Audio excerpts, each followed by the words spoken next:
आज बात करेंगे उस महान वैज्ञानिक की जो अपने आविष्कारों से दुनिया में क्रांति ले आए। सर्बिया में पैदा हुए सर निकोला टेस्ला वो साइंटिस्ट थे जिन्हें आज लोग एक सनकी साइंटिस्ट के तौर पर जानते हैं, जिनकी इन्वेंशंस के बिना आज की दुनिया की कल्पना करना भी मुश्किल होता। इस वीडियो में आप टेस्ला से जुड़ी 24 ऐसी बातें जानोगे जिन्हें सुनकर आप दंग रह जाओगे। नंबर 24।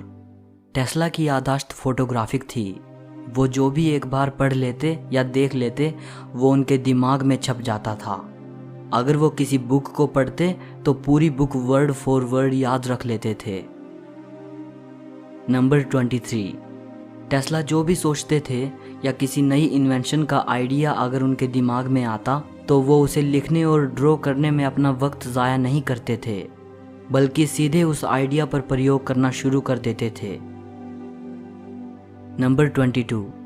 सर निकोला टेस्ला को 8 भाषाओं का ज्ञान था। इंग्लिश, फ्रेंच, चेक, Serbo Croatian, German, Hungarian, Latin और इटालियन। सर टेस्ला इन सभी भाषाओं को बोल लेते थे। नंबर 21। टेस्ला को अगर किसी नए आविष्कार का आइडिया आता तो उस इन्वेंशन को वो पूरे तरीके से अपने दिमाग में तैयार कर लेते थे। पूरी सटीकता के साथ इन्वेंशन के सभी पहलू, यानी उसका आकार क्या होगा, उसका माप, उसकी लंबाई चौड़ाई क्या होगी, सभी आयामों की तस्वीर उनके दिमाग में तैयार हो जाती थी। यहाँ तक कि उस प्रोजेक्ट पर काम शुरू करने से पहले ही उसका अंतिम रूप भी उनके दिमाग में तैयार हो जाता था। इसे पिक्चर थिंकिंग कहा जाता है। नंबर 20। टेस्ला की मदर ड्यूका टेस्ला पढ़ी लिखी नहीं थी, लेकिन वो गजब की कारीगर थी। वो हाथों से मशीनी औजार और घरेलू साज सामान बनाने में माहिर थी। वो धागों से हर तरह की कलाकारी कर लेती थी। टेस्ला अपनी फोटोग्राफिक मेमोरी और क्रिएटिव एबिलिटीज़ का क्रेडिट अपनी माँ को देते थे और कहते थे कि ये प्रतिभा उन्हें विरासत में मिली है। नंबर 19। स्कूल के दिनों में टेस्ला अपने दिमाग में ही मैथ की मुश्किल से मुश्किल कैलकुलेशन करने में माहिर थे। वो दिमाग में ही इंटीग्रल कैलकुलस कर लेते थे। उनके टीचर्स को लगता था कि टेस्ला चीटिंग करते हैं। नंबर 18। एक दिन टेस्ला जब अपनी लैब में काम कर रहे थे तो उनके रिसीवर में उन्होंने कुछ असामान्य सिग्नल्स को देखा। इसको लेकर टेस्ला का अनुमान था कि ये सिग्नल्स किसी दूसरे प्लैनेट से आए थे और उनका किसी दूसरे ग्रह से संपर्क जुड़ा था। टेस्ला ने इस बात का जिक्र दिसंबर 1899 को एक रिपोर्टर को लिखे अपने लेटर में भी किया था। नंबर 17।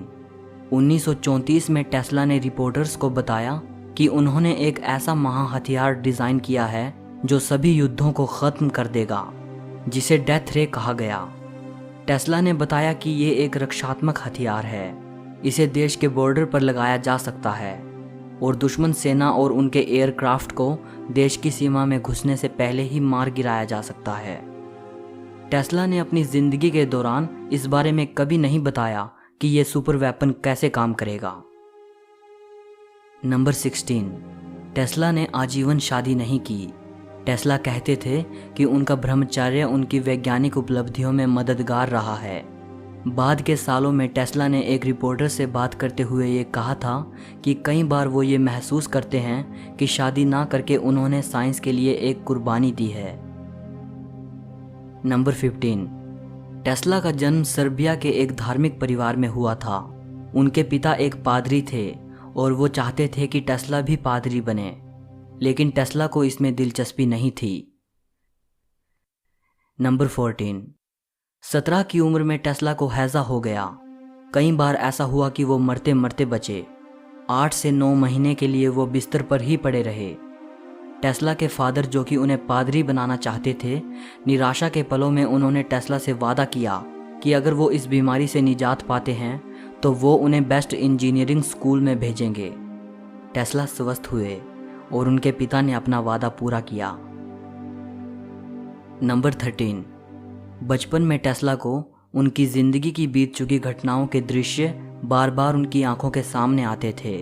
मतलब बीत चुकी घटना फिल्म की तरह उनके दिमाग में चलती थी। नंबर 12। जब दुनिया संचार के बारे में ज़्यादा सोच भी नहीं रही थी, उस वक्त टेस्ला वायरलेस कम्युनिकेशन की बात कर रहे थे। वो अपने टाइम से बेहद आगे थे। वायरलेस टेक्नोलॉजी से जुड़ी उनकी डिस्कवरीज की वजह से ही आज स्मार्टफोन्स का वजूद पॉसिबल हो पाया है।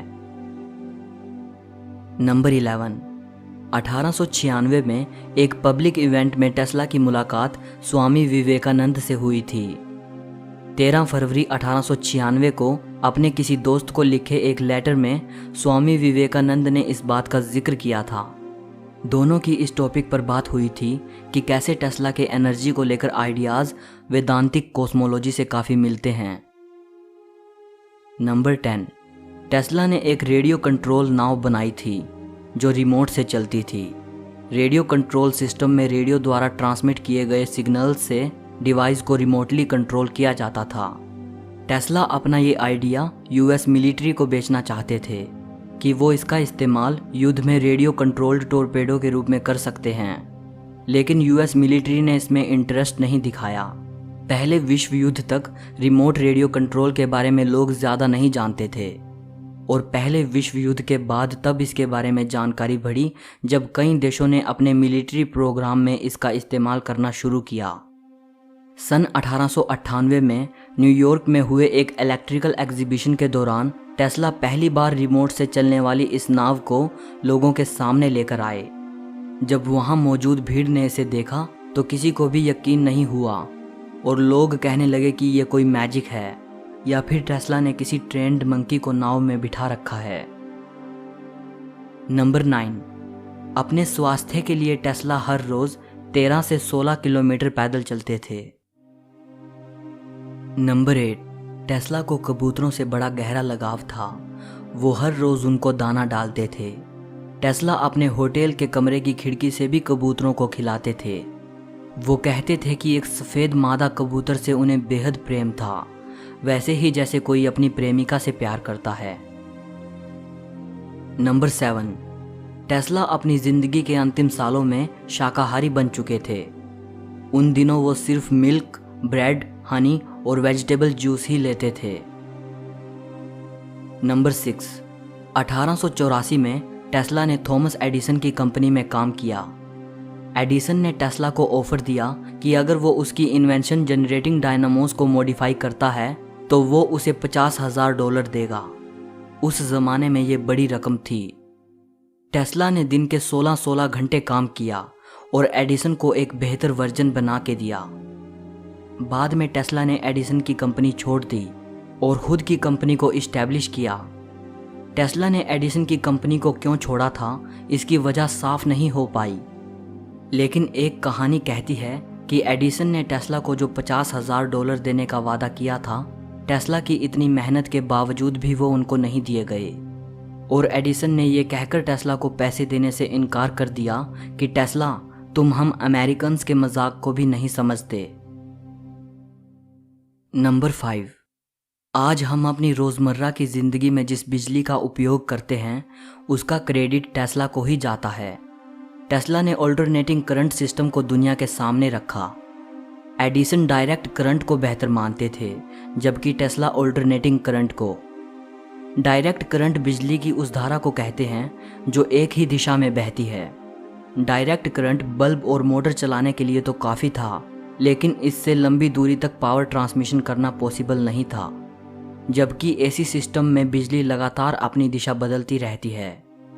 एसी सिस्टम से दूर दूर तक बड़ी आसानी से बिजली पहुंचाई जा सकती थी। टेस्ला थॉमस एडिसन के डीसी सिस्टम की कमियों को दुनिया के सामने लेकर आए। दोनों में इसको लेकर काफ़ी बहस हुई थी, जिसको इतिहास में वार ऑफ करंट के नाम से जाना जाता है। आज पूरी दुनिया में एसी सिस्टम द्वारा ही घरों में पावर सप्लाई करवाई जाती है। नंबर 4, हर साल टेस्ला के नाम पर निकोला टेस्ला पुरस्कार दिया जाता है। ये पुरस्कार उन्हीं इन्वेंटर्स को दिया जाता है जो इलेक्ट्रिक पावर की जनरेशन और यूटिलाइजेशन में मेजर कंट्रीब्यूशन करते हैं। नंबर 3, ये माना जाता है कि टेस्ला के द्वारा 300 अलग अलग आविष्कार किए गए थे या उन आविष्कारों में टेस्ला का योगदान था। इस बात पर बहस होती रही है कि टोटल कितने पैटेंट्स टेस्ला के नाम दर्ज हैं। दुनिया भर के 26 देशों से कम 278 पैटेंट्स टेस्ला के नाम जारी किए गए हैं। नंबर 2, हैरानी होती है, इतने महान इन्वेंटर होने के बावजूद भी टेस्ला नोबेल प्राइज नहीं जीत पाए।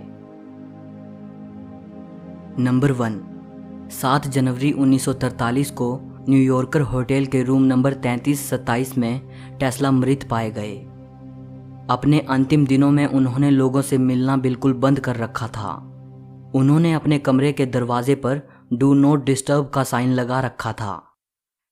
टेस्ला की मृत्यु की सूचना सबसे पहले होटल की एक मेड को हुई।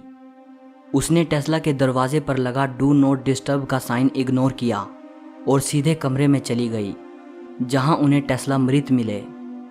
टेस्ला की बॉडी की जांच करने पर यह पता चला कि उनकी मृत्यु कोरोनरी थ्रोम्बोसिस की वजह से हुई है। सर निकोला टेस्ला एक महान साइंटिस्ट थे। उनमें वैज्ञानिक प्रतिभा कूट कूट कर भरी थी, लेकिन चुपचाप रहने वाले इस व्यक्ति में सामाजिक और व्यापारिक कुशलता नहीं थी। इसलिए वो कभी एडिसन जितने फेमस नहीं हो पाए। टेस्ला ने कई महान खोजें की, लेकिन कभी उन्हें उनके काम का पूरा क्रेडिट नहीं मिला। सो इस वीडियो के लिए इतना ही। इस महान वैज्ञानिक के लिए एक लाइक तो बनता है, और अगर वीडियो अच्छी लगी हो तो शेयर भी कर देना।